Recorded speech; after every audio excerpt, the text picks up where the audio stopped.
Welcome back to Tabletop Assault. I'm Ross, and today I'm going to continue my segments of analysing the Chaos Space Marine Codex. Now today I'm going to talk about Cypher, Lord of the Fallen. A very interesting character this one. I'll go into in a bit more detail, but to say he's Chaos, to say he's Imperium, it's a difficult one. How this works is that I usually do sort of a wee lore background talk on the character, especially if it's a special character. Speak about a bit their lore and their effect on the 40k universe. I then speak about their stats, so of what have they got in terms of tabletop, their war gear, special abilities they got. I then speak about Legion traits if they have one, Warlord traits that they can have, psychic abilities that benefit them, and stratagems as well, and do a wee conclusion at the end. So with that, let's have a look at Cypher, Lord of the Fallen's lore. Well, Cypher, Lord of the Fallen, this has actually been one of the trickiest characters to write about lore-wise. Why, you may ask? Well, because this guy's actions and history is shrouded in no huge amount of secrecy, more than anyone really in the 40k universe. He has a long history, many accounts which have been either skewed, hidden, or simply just so unusual that people can't fathom what his actual plans are. Trying to work out his actions is almost impossible, and his countless years of crusade purpose is still not known. Where other characters in this section have almost always had a clear beginning in their journey and their impact on the 40k universe, Cypher's is understandably less so. The best way I can begin to really describe his sort of history is to begin with the Fallen themselves. At the end of the Horus Heresy, the Dark Angel Legion returned to their home world of Caliban, only to find one of their most high-ranking leaders, in fact I believe second only to the Lion himself, in rebellion against the Dark Angels, and this was Luthor, and proceeded to attack as the Lion and his forces entered space around Caliban. This led to a battle that resulted in the destruction and breaking apart of Caliban and the supposed death of the Lion, though really he's just having a nap and he'll be up and at them sometime soon, or not, maybe we'll see. It's hinted. However, it did result in the capture of Luthor, who remained in the deep recesses of the rock, the largest part of Caliban, which the Dark Angels outfitted to be sort of their main operation base. And he's remained there up until recently. During the destruction of Caliban, warp storms enveloped and dragged the remaining treacherous Dark Angels through time and space, resulting in them appearing in different places and different times.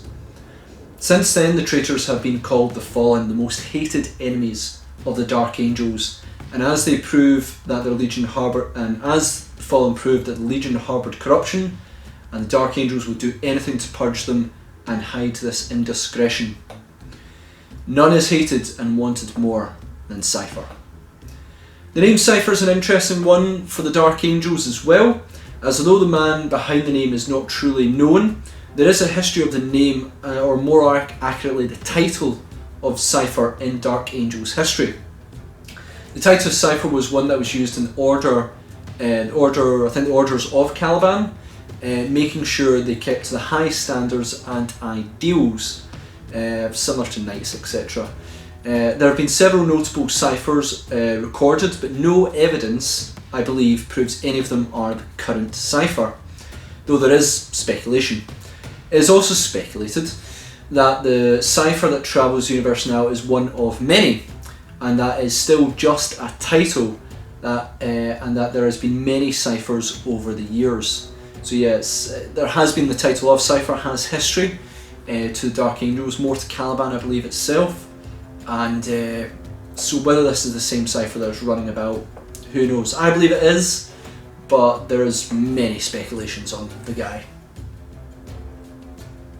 That's some of the ancient history of Cypher, but what has been up to since the heresy? Well, what is unusual is that he has a long history of both battling against the Imperium, causing untold chaos, carnage, disorder in his wake, and then there have been occasions where he's aided them, often in times of great need.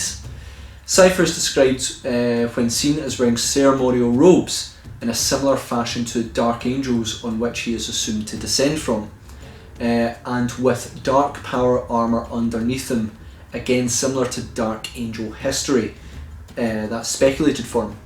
He carries two pistols, one a bolt pistol and the other a plasma, which few people get to see because his skills with him is so darn good that, you know, you see them, you're probably dead.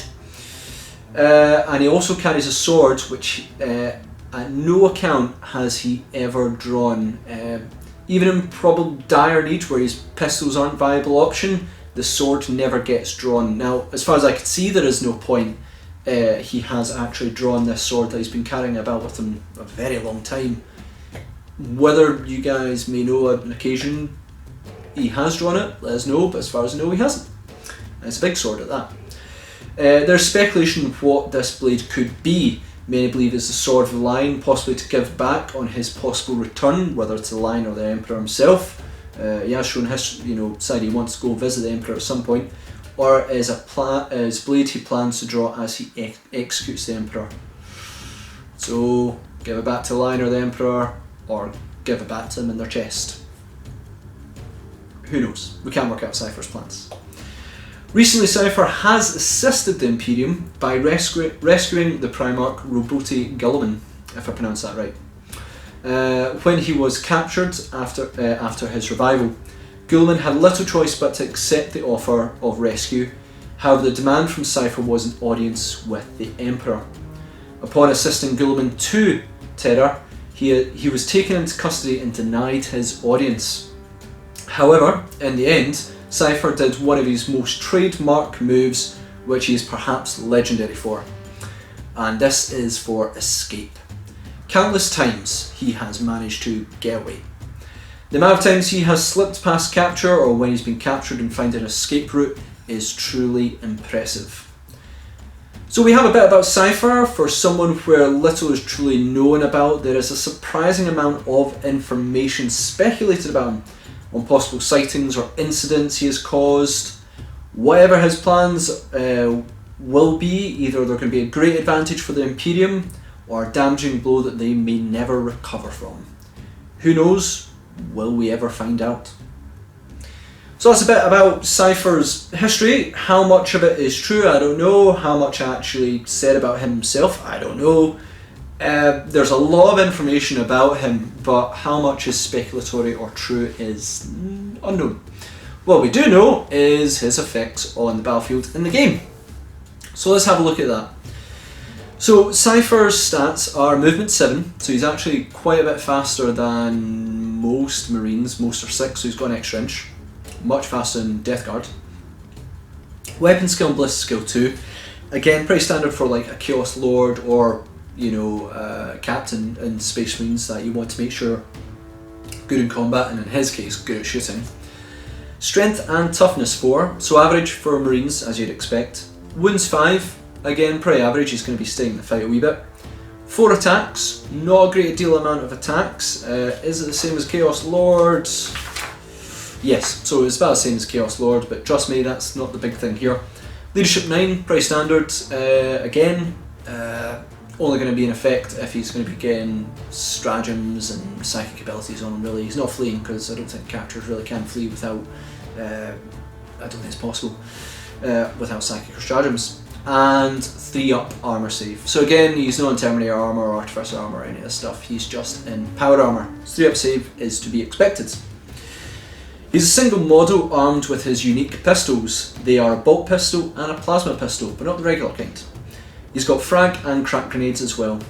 So let's talk about those weapons. I'm not going to speak about frag and crack grenades because I'll be doing that in every video. If you don't know what frag and crack grenades are, have a look up, but basically they can be hucked at people. But Cipher's got much better abilities to shoot with than grenades. Cipher's bolt pistol, range 16. Yep, a pistol with range 16, pretty cool. Pistol 3, so that's not bad. Strength 4, as you'd expect from a bolt pistol. Minus 1 AP, which is a bit better than a bolt pistol, and 1 damage. It's not bad, minus 1 AP is always very handy. And then he also has Cypher's plasma pistol, which is range 12, which is a shame because having that extra couple inches would be handy, but range 12. Pistol 2, so it's firing 2 shots, is strength 8, minus 3 AP and 2 damage. Same as sort of an overcharging plasma, except he doesn't suffer any damage. There's nothing that says he does, so that's pretty good. Some of his special abilities are Blazing Weapons. Cypher can use his pistols in the shooting phase, even if he is advanced or fallen back in the same turn. Now that's really good because obviously most of his stuff is ranged, so obviously if you're stuck in combat you can get out and fire at your opponent, especially if you were stuck in a combat you didn't want to be in. Get out, put some shots in, or you can advance, get a wee bit closer, maybe get that plasma pistol in range and put some shots out. Lord Cipher, he can reroll hit rolls of 1 made for friendly fallen within 6 inches of Cipher. So he does have the fallen keyword, and that means he gets to reroll 1s, meaning he's a 2-up rerollable. Excellent for shooting. Thank goodness he still doesn't suffer the effects of plasma, but it does buff fallen around him as well, and fallen can get a huge amount of ranged weapons. So if you are taking a fallen contingent, I'd almost recommend always taking Cipher with him. And then he's got Mysterious Protection. Cipher has a 4-up invul save. In addition, roll a d6 if Cipher is slain. On a roll of 2+, Cypher's model is still removed from play, so he doesn't survive, but he is not considered to have been slain for the purpose of any mission victory conditions. So say your opponent was going for Assassinate, say they were going for Slay the Warlord if he's your Warlord, or Warlord kill. On a 2+, Cipher goes, nope, mission victory conditions, well, I'd have to check that. Maybe if it's mission objective cards, you might not make it there. I'll have to check that. I'd go by 2+ that you don't get anything for killing him, but maybe it might just be Slay the Warlord.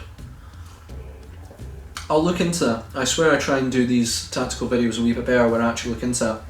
But I would say on a 2+, then any mission victory conditions, you don't get anything. There's one other special rule that he does have, which came part of the errata, and that's why I'm looking up, and it is No One's Puppet.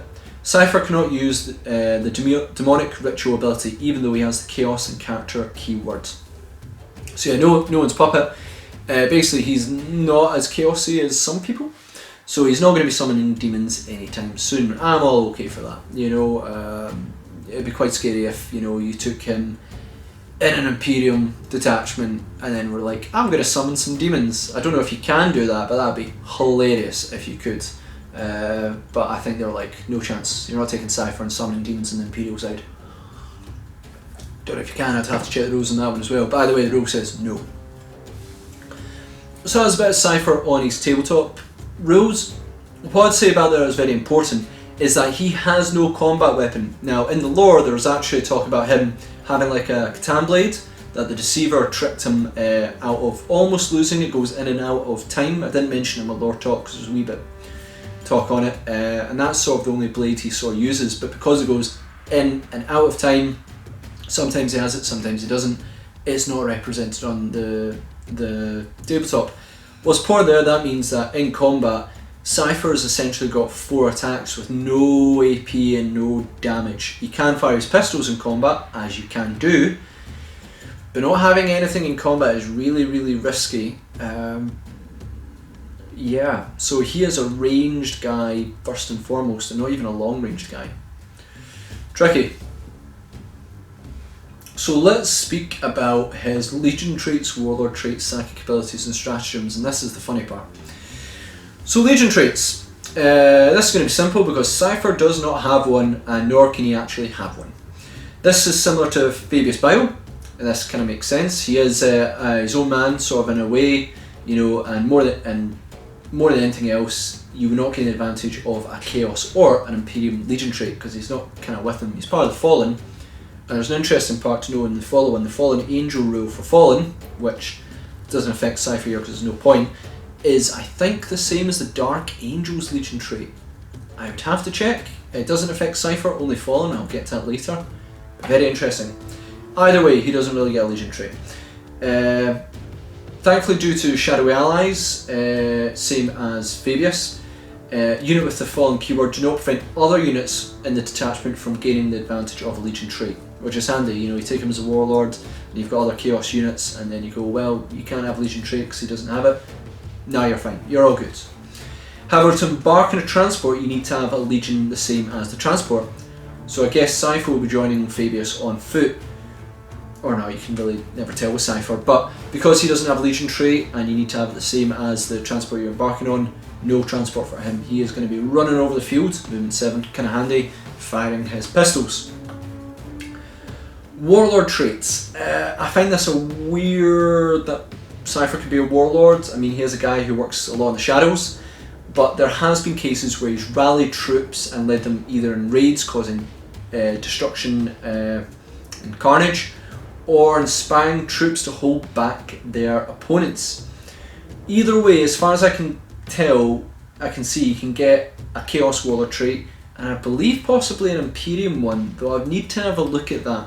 There's nothing that says he can, and he does have the Imperium keyword, so if he can go into an Imperium one and be a Warlord, can he get a Warlord trait? I'm going to say yeah, but you know, either way, we're looking at this as sort of Chaos perspective. You know, we're going to say he's not helping the Imperium today, and we're going to say what sort of Warlord traits he can benefit from Chaos-wise. So Unholy Fortitude, add a wound to the Warlord's wounds characteristic, so he becomes wound 6. In addition, if they lose wounds, roll a d6. On a 6+, they don't.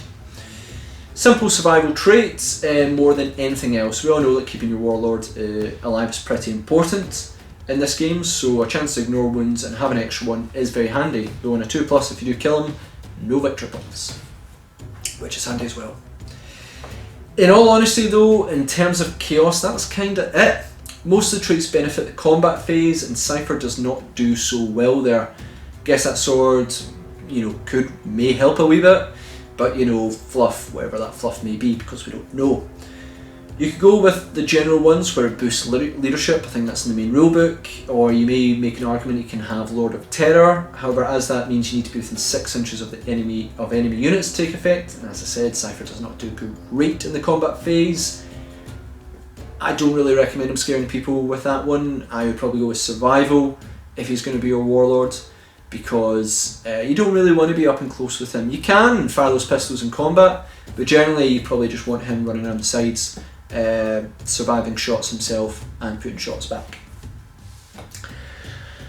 So this is going to be simple. Psychic phase. Well, this is a phase Cipher won't be benefiting from any bonuses. Why? Because the psychic abilities that Chaos used are benefits such as Warp Time, Demonic Strength or Prescience must target a friendly heretic status. Cipher doesn't have that keyword. He's got Imperium, Chaos, Fallen, and then keywords as character, infantry, Cipher. He doesn't have the heretic status keyword, so thus no psychic abilities can target him. Yeah. Stratagems, so you guessed it, because he does not have the heretic status keywords, he will not benefit from, as far as I can see, any of these stratagems either. This is fairly disappointing, as Veterans of Long War would be very helpful for him in the shooting phase depending on his target. However, without that keyword or Legion trait, he really cannot benefit from it at all. Let me know if I'm wrong in that one, but as far as I'm reading, without the heretic status keywords, psychic abilities and stratagems are not going to happen. Correct me if I'm wrong. David is also debating with me, saying that because he's got Imperium, there's certain Imperial Space Marine ones he can get, but he doesn't even have the Astaris keyword, and I don't know Space Marine Codex very well, but I'm pretty sure you've got to choose a friendly Astaris, and he doesn't have it. So let me know if you can use Imperium ones, but as far as I can tell, that is a no on the Chaos ones. Let me know if you can use Chaos ones as well, because I don't think so. So we'll come to my conclusion. So what do I think of Cipher? This is pretty important. Not bad, but not great. He's not expensive, but considering he has no real combat capabilities, cannot benefit from psychic or stratagems, then I'm really doubtful to use him. His weapons are short range, so he may kill his targets, but then he's in danger of retaliation. In fact, I had a Demon Prince swoop in and tear him apart in the blink of the eye, and I got Death to the False Emperor because he's got the Imperium keyword as well. So I was playing Chaos v Chaos, and Demon Prince came in with Malefic Talons and shredded Cipher like there was no tomorrow. So yeah, I think more than anything he is a fun character, and if you use a fair bit of Fallen then you will see quite a bit of benefit from him. Other than that, I'm struggling to see his uses. He does not synergize so well with armies, where other characters would do so much more. Which is a shame, because I actually like him. Minus the fact I have the Loyalist Space Marines, I actually collect Dark Angels. I know they're not on the channel yet because they're not painted, but you know, it's just interesting. So he's an interesting character. He's got an interesting bit of lore and potential future lore-wise to appear and do some stuff. There's much speculation on the Fallen. I will not say anything on that one, but you know, to bring them up in obviously the Triumvirate of the Primarch is truly interesting. I love to see what he's got planned lore-wise. In terms of tabletop, I think he's more fun than competitive.